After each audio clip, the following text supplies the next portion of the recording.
am Heather from booktubes, and today is books I love but never talk about.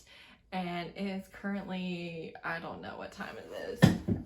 It is 11:39 at night, and I just got off my Purity and Kink live, and I am gonna record this video. So I don't know how this is gonna go, but we're gonna do it anyway. So I have like 3 different of these videos that are coming out in the next couple months of books that I don't normally talk about a lot, and kind of different categories of that, but these are ones that just I love, but I really don't mention them much. And so, you know, Tracy, I see you over there, bookend to bookend. If you put all the books I recommend on your TBR, these might be some new ones for you. The first one is Naked in Death, which is In Death #1 by J.D. Robb. I actually just recently read the 3rd book in this series, but this is about Eve Dallas, who is a detective, and so this is a futuristic story where gun control is a thing and all sorts of different technology is a thing, but then some of what we do have. And she has a romance with a billionaire. They both have childhood trauma, including SA and abuse and just, you know, a lot of things. So do be aware of those for content warnings. I wouldn't say that it's graphic or on page necessarily, but it does exist in the book. And it's interesting because it is a murder mystery and it is a very long series, like 55 books or something like that.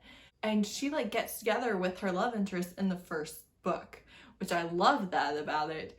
And it's a series that's been going for a long time. So like the early books are from a while ago, but I really enjoy it. I really enjoy the detective police aspect of it from someone who is not like super pro police. I don't feel like. I like the books. They're not without their issues.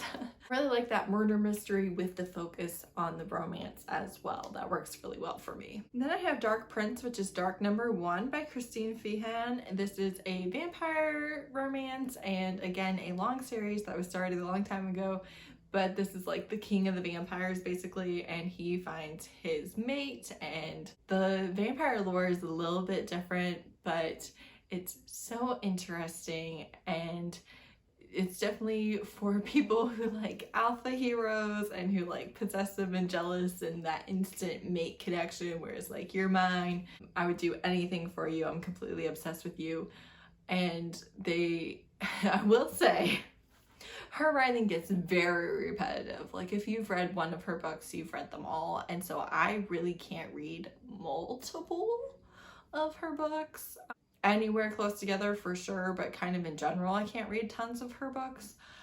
But the like 1st books in her series I do tend to really enjoy because I haven't read it 50 times yet. So yeah, if you want a vampire twist, fated mates, alpha possessive, it's very good. Then I have The Girl in the Mist by Kristen Ashley. I read this year. This is a romantic thriller, and I would say that this has a very interesting murder plot happening. So the way it was resolved, I just found to be quite interesting, kind of like a dark romance gone bad, and I really don't feel like that spoils the book at all. But you have this world famous author. She was also a famous celebrity on television, I believe, and then is a world famous author, and then is a world famous author again under a pen name that no one knows is her. She has adult children. This is an older main character. I believe she's in her 50s. And then she ends up having a romance with the like CIA, FBI profiler who is her neighbor, who has adult children and also a teenage daughter. And the teenage daughter really forms a bond with her and a friendship with her. So many content warnings. There's a serial killer, there's the abuse and torture of women, there is a stalker, there is the death of a little girl by the serial killer. There's also like revenge porn and a sex scandal, and you know, people in the town getting caught up in it, and you know, having their private affairs posted for the entire town and things like that. So there's a lot a lot going on. And it is still very much focused on the romance, but it is different from her romantic suspense. It was paced differently in things, and I thought that that was really interesting because I really hadn't read anything that defined itself as a romantic thriller before this. And I just really, really enjoyed it. I loved them. I loved their romance. I loved their adult children. I would love to get to see some of their romances maybe play out. But, and the plot itself, I was just like guessing all sorts of things, and they weren't necessarily correct. And it was a fun time for me. Again, with the romance and the murder mystery, I do enjoy those both going together in the same book. Then I have Practice Makes Perfect by Julie James. These are rival lawyers who are competing to make partner, and there are pranks, and there is a lot of banter, and I just remember being obsessed with this and like wanting to read nothing but lawyer romances after I read this one and not being able to find like any. Especially any that were available to me at my library, and I was so frustrated because I was just like, I just want another book just like this. And I couldn't get it. And I don't know if there's a better recommendation of a book than that. Then it's like, I finished it, I just want more. Is there anything better? I don't think that there is. Then I have Master of Crows by Grace Draven. This is a fantasy romance. I believe that this is a little bit of a Beauty and the Beast retelling. And it's an age gap romance, slow burn. You're not gonna get steamy from Grace Draven, but it is a really beautiful type of relationship that I really enjoy reading. Not necessarily my usual taste, maybe not quite as focused on the romance, maybe not as insta-lovey as I tend to like, or maybe not as much communication and like things between the main couple as I might like, but still something that I enjoyed so much. And you know, you're dealing with magic and prejudice and all sorts of things, and it's just very interesting, and I really do love Grace Draven's writing.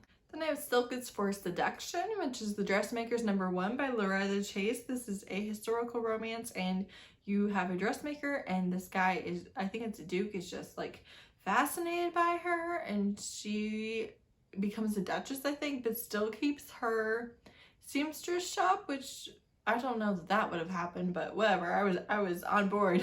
And she has like two sisters, and they're like French or part French or something, and there's like a secret that she's keeping that will, I think it's like who her father is or something like that. I don't remember. What I do remember is being absolutely delighted, just having the best time, feeling like this was exactly the type of lighthearted bantery, absolutely kept my attention so well. Historical romance that I really wanted, and I think they get married pretty early on in the book, and just all sorts of things where I was just like, this is perfection, this is everything that I want. And yeah, I can't tell you what tropes it is really besides that. I don't remember enough.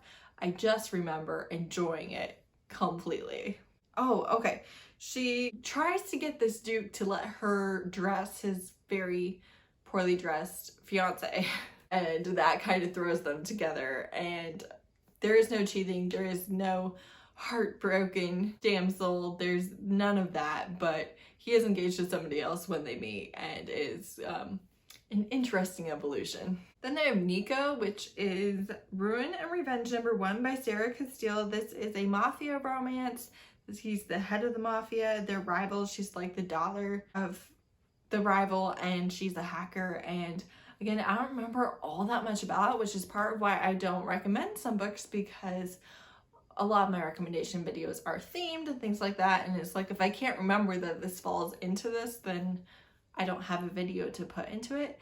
But I remember reading many of the books in this series back to back, and reading like her, I want to say sports and or motorcycle club romances, like MMA sports. Like, I was reading a lot of her work all at the same time, and then I haven't really gone back to it, and maybe I should pick her back up. But I read this one, and then I read the next one, and then the next one, but I think that this one did remain a favorite. I really liked the found family, also just their dynamic.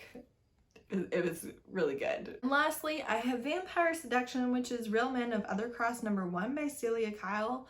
This is a novella, and it is a very lighthearted and still love vampire romance, and he is a criminal. He's been accused of a crime, and his lawyer ends up being his fated mate. And they know instantly, and it's on right from the beginning. There is no fighting the mating bond or anything like that. She just has to not let him get thrown in prison. It was really funny and light and easy and steamy and just like a good time. If you want a palette cleanser, highly recommend. Loved it. Again, read multiple books in the series. Just had a great time. I was so happy with it. And there's not enough books that just make me happy. I always need more of them. So that's it. Those are all the books I have today or tonight that I really, really remember absolutely loving. And I just don't really recommend them much. So let me know if you can remember another video where I talked about these, because some of these at least I mentioned like once or twice, but I just don't recommend them on a consistent basis. Or you've never heard me talk about these, or you've never heard of these books, or you're adding it to your TBR, or you have read and enjoyed or maybe not enjoyed them. Let me know any and all of the things. Thank you so much for watching. Bye.